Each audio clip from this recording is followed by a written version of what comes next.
Chaque fois que nous nous référons à nous, nous le faisons d'une conviction qu'il y a une partie ici en vous. Vous avez en quelque sorte le contrôle de tout. Donnez le nom que vous voulez.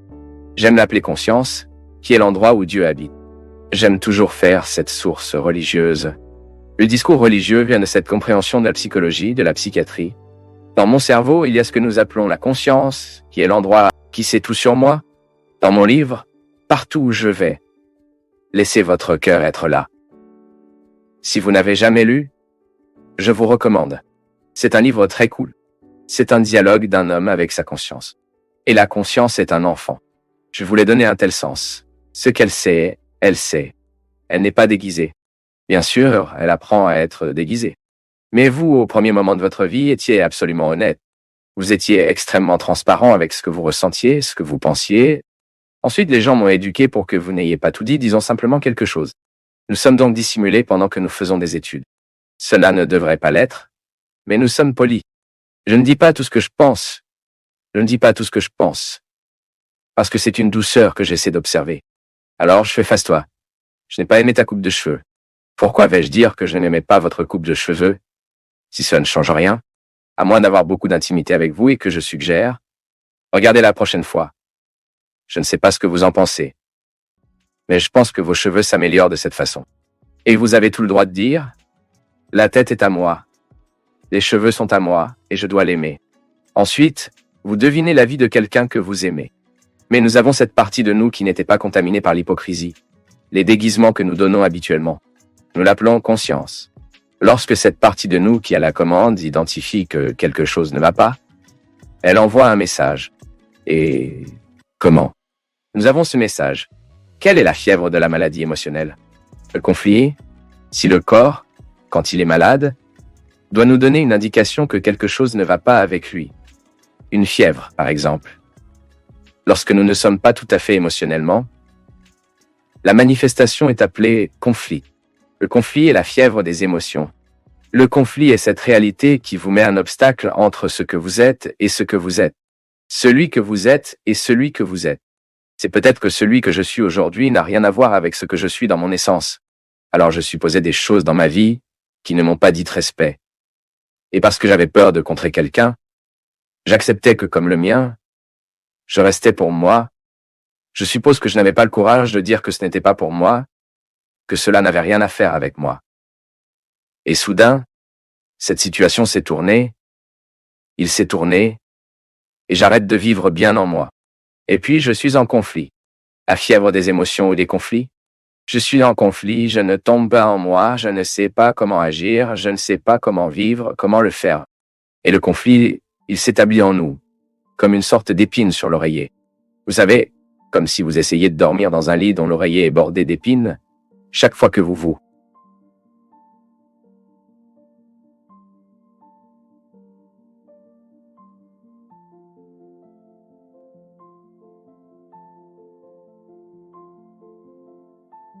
L'autre jour, j'ai entendu une histoire qu'une fille a sauté du 10e étage.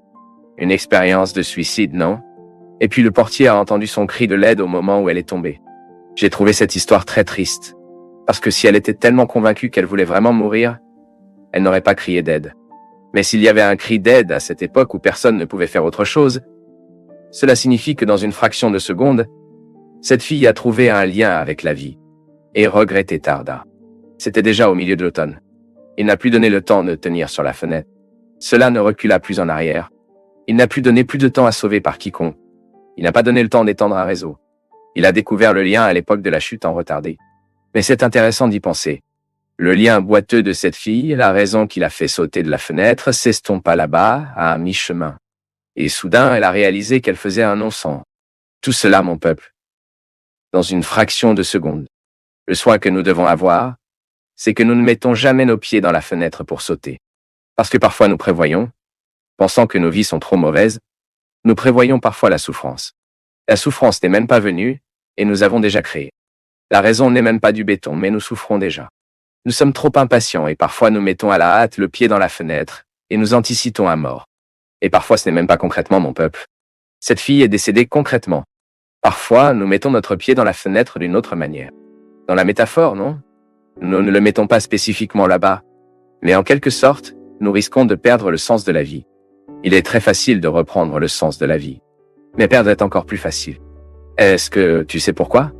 Parce que les stimuli qui sont de notre côté incitent généralement la perte du sens de la vie. Il est regrettable de voir comment les structures du monde sont de plus en plus froides, calculantes, précipitées, inhumaines.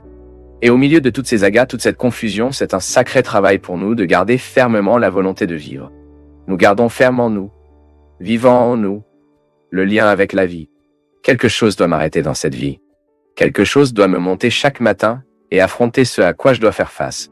Parfois c'est l'enfant que nous avons, parfois c'est un ami que nous avons, parfois c'est une responsabilité affective que nous avons, parfois c'est un travail, et parfois un projet de rêve, de doctorat, de l'université, quelque chose que nous devons avoir à raviver nos rêves chaque jour. Mais tout d'abord, il y a un besoin essentiel. Ayez Dieu présent dans notre vie. Avoir un Dieu qui nous motive à vouloir être meilleur. Ayez un Dieu qui nous encourage à vouloir la vie. Une petite fleur dans la fenêtre que nous ne perdons pas de vue. Ce que Dieu nous offre tous les jours. Parfois, nous sommes très ingrats. Nous disons que tout est très mauvais. Mais nous disons à la hâte. Nous prévoyons de dire. Y a-t-il tellement de dons qui se produisent aujourd'hui? Y a-t-il tellement de beaux florissants de notre côté? Mais plusieurs fois à cause de notre pessimisme, en raison de notre étrange façon de nous presser de mort, nous nous plaignons ingrats, injustement. Ouvrez les portes de notre maison afin que de bonnes choses puissent entrer. Ouvrez les portes de votre esprit. Purifiez votre esprit. Arrêtez de faire attention aux problèmes. Commencez à construire des solutions. Aimez un peu plus, détestez moins, plaignez-vous moins, aidez plus. Recherchez plus de solutions au lieu d'en trouver autant. Nous savons que la dynamique de tourner la page et de démarrer un nouveau calendrier nous aide à rouvrir les espoirs et désirs, les volontés, non? Le livre de l'Ecclésiastique nous dit si sagement que pour chaque fois, pour chaque jour, sa souffrance. Salut. Il y a un temps sous le ciel pour tout. Temps de plantation, temps de cuillère. C'est ainsi que nous utilisons le temps en notre faveur. Parce que si nous lui permettons de s'établir comme nous, en tant que force lourde qui nous tue lentement, nous perdons la grâce de la transformer en bénédiction. Et cette fois, la chronologie doit être utilisée comme un instrument de croissance. Je le passe pour lui. Je me rends compte que mes journées peuvent être différentes. Je suis celui que je reçois score une fois la grâce de rouvrir un moment dans mon histoire. Ensuite, vous pourriez dire, mais la vie reste la même. La vie est la même. Les combats sont les mêmes. Mais la métaphore du nouvel an nous donne un nouveau sens, une nouvelle vigueur, afin que nous puissions ouvrir les portes de notre maison, les fenêtres de nos cœurs. Et nous avons la volonté de commencer une nouvelle période. Qui a dit que vous étiez condamné à mourir comme vous êtes aujourd'hui? Non, je ne veux pas le penser. Parce que ce que nous pensons a un grand pouvoir sur nous. Nos affections sont gérées de nos pensées. D'une dynamique tout le temps. Le cœur est une métaphore, nos sentiments sont tous produits dans le cerveau, non? Mais nous établissons cette connexion intéressante. La tête et le cœur. Ce que je pense. Émouvant mes actions et me permettant de transformer ce dont je rêvais de la réalité. L'amour humain est comme ça. C'est une arme puissante qui peut construire comment elle peut détruire. C'est pourquoi dans les mariages, il y a des gens qui vivent des expériences merveilleuses à construire parce qu'ils se sont mariés et sont devenus des gens merveilleux. L'autre l'a fait grandir. L'autre l'a promue. L'autre lui a fait trouver ce qu'elle était la plus belle. Et ne savait pas. Mais nous savons également qu'il existe de nombreuses relations, de nombreux mariages, de nombreuses amitiés, qui sont des facteurs de transformation et de destruction pour ceux qui vivent. Pourquoi? Parce que l'amour n'est pas sérieusement interprété. L'autre vous utilisez la puissance que vous avez, car je ne sais pas s'il y a un plus grand pouvoir que cela. Je ne sais pas s'il y a une autorité plus déterminante que cela, l'autorité affective. L'autorité affective est quelque chose qui doit être administré très attentivement. Lorsque vous avez une autorité affective les uns des autres, c'est-à-dire que vous êtes importants les uns pour les autres, ce que vous dites a beaucoup de poids. Votre geste a beaucoup de poids. Votre opinion a beaucoup de valeur. Et Dieu merci pourquoi. Il y a une autorité affective que si nous faisons de l'exercice à juste titre au bon moment, nous pouvons transmettre l'autre pour de bon, la meilleure façon. C'est pourquoi l'enfant fera un point de vue d'obéir à ce que le père a proposé, s'il a vraiment une autorité affective sur son fils. Le grand problème souvent de nos familles est que nous avons perdu l'autorité affective. Un autre a commencé à faire de l'exercice. Comment maintenons-nous l'autorité affective? Aimer, il n'y a pas d'autre moyen. C'est comme nous aimons l'autre. C'est que l'autre pensera 2, 3 fois si cela nous trahit ou non. C'est comme nous réalisons que l'autre nous donne la vie, que nous penserons 2, 3 fois avant de l'offenser, avant de le blesser, ou avant de dire quelque chose que nous savons qui fera du mal à cette personne.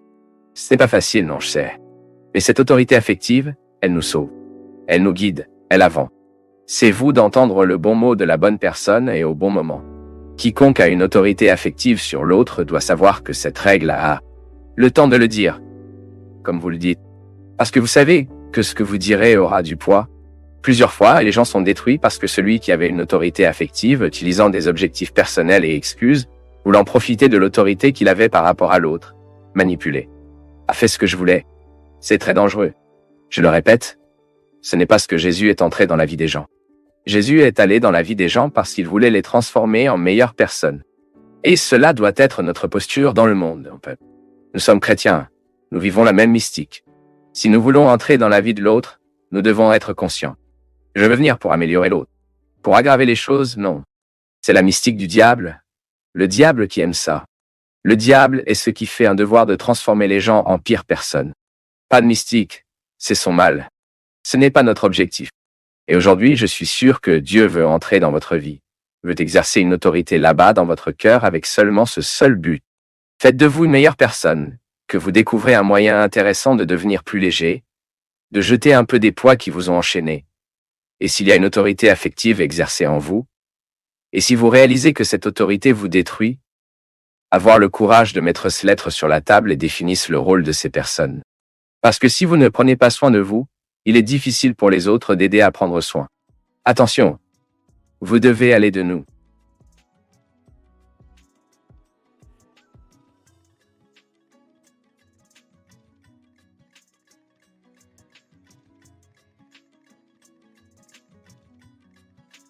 Oubliez les enfants qui ont été. Oubliez la vie personnelle. Le mariage se termine. Combien de fois vous avez, en raison de la perte d'enfants, vous finissez par avoir la violation du lien de mariage, en raison de la manière différente d'interpréter la perte.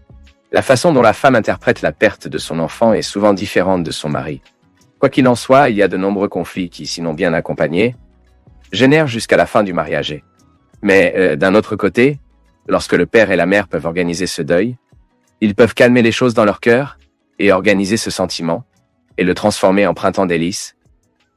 À quel point les gens deviennent sages? En tant que perte d'un enfant, mort tragique, une perte irréparable peut faire devenir le cœur un lieu de sagesse. Au fait, je voudrais envoyer un gros câlin. C'est Donna Socorro et son Osvaldo. Mais je les ai rencontrés là-bas à un arrêt de mer morte. Par hasard. Ils y étaient. Et Donna Socorro, une femme qui pleure tout le temps, me parlant comme ça, nous parlons toujours de notre fils qui est mort. Et puis j'ai entendu toute l'histoire. Puis je lui ai demandé, « Mais comment avez-vous appelé le fils de la dame ?» Puis elle m'a regardé comme ça, effrayée. Il y a eu longtemps en elle. Et elle tira, et ça a commencé à pleurer beaucoup. Et pendant qu'elle pleurait, elle a répété son nom. Osvaldo Junior. Osvaldo Junior, et disait, « Et j'ai étreint cette dame. Et j'ai pleuré à ce moment-là aussi. Je comprends, papa. Je parviens à dire son nom. Osvaldo Junior. Que Donna Socorro avait si difficile de dire le nom? A-t-il été une telle douleur de perdre ce garçon d'une manière tragique? Osvaldo Junior aimerait-il que sa mère soit immergée le reste de sa vie sur la souffrance qu'il a laissée? Ensuite, vous avez le fruit de la résurrection. Lorsque cette femme est capable de réagir, lorsque cet homme est capable de réagir, cette famille est capable de réagir. Et en disant le non, en étant capable de s'engager envers lui. Nous allons vivre. Nous surmonterons cette douleur. Nous ne permettrons pas à cette souffrance de venir chez nous. Et pour moi, l'expérience de Donna Socorro et M. Osvaldo à cet endroit sont la résurrection. Ils ont encore eu l'occasion de dire le nom de leur fils. Ils ont eu l'occasion de sourire, de raconter l'histoire et d'en rire. Parce qu'à un moment donné, j'ai dit, « Oh, M. Osvaldo. Viens ici et... » Ensuite, Donna Socorro. Mon Dieu. M. Osvaldo. Puis nous avons ri. Et puis nous avons commencé à le dire. Racontez-moi l'histoire de cet Osvaldo Junior, Donna Socorro. Ensuite, elle commençait à dire comment il était, déverrouillant la langue de cette femme, afin qu'elle puisse trouver la satisfaction d'être qui elle est. Souffert? Oui, mais gardien d'un souvenir qui ne le bat pas. Transformer la mémoire de l'enfant non pas comme un instrument de défaite, de l'échec, mais comme un instrumental de la victoire. Je préserve la mémoire de mon fils, Et je grandirai en tant que personne. Je veux faire de cette perte un événement de surmonter ou une occasion de grandir. Dans l'histoire de Donna Socorro et de Monsieur Oswaldo, je pourrais identifier que nous avons la possibilité de surmonter et de dire le mot le plus difficile. Et, tout comme nous disons le mot le plus dur, nous faisons le plus durement. Ne laissez jamais la mort nous tuer aussi. Souffrirons, nous souffrions, mon peuple. Mais je crois que, dans la souffrance, il faut naître insurmonté. À partir d'aujourd'hui, il aura l'autorité sur ses démons, sur sa haine, sur son ressentiment. Rien à rester blessé. Ah, mais c'est parce que tu ne sais pas ce qu'elle a fait. Tu ferais mieux de ne pas me dire, sinon je serais aussi en colère contre elle. Alors ne comptez pas. Ensuite, jetez ses blessures. Car une personne qui s'aime ne reste pas blessée. Ne garde pas. Parce que heurte est un sentiment gâté. Gardez-vous du lait endommagé à l'intérieur de votre réfrigérateur? Ne garde pas. Pourquoi? La même chose. Si vous ne le gardez pas au réfrigérateur, pourquoi restez-vous en vous? Éteindre. Au sentiment de livraison.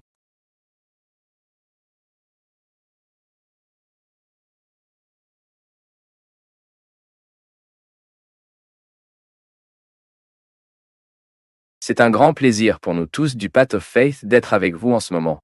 Veuillez partager vos impressions sur le sujet d'aujourd'hui dans les commentaires, soutenez-nous en aimant la vidéo et aidez à la diffuser en l'envoyant à vos amis. Abonnez-vous à la chaîne pour rester toujours connecté et recevoir nos nouvelles vidéos.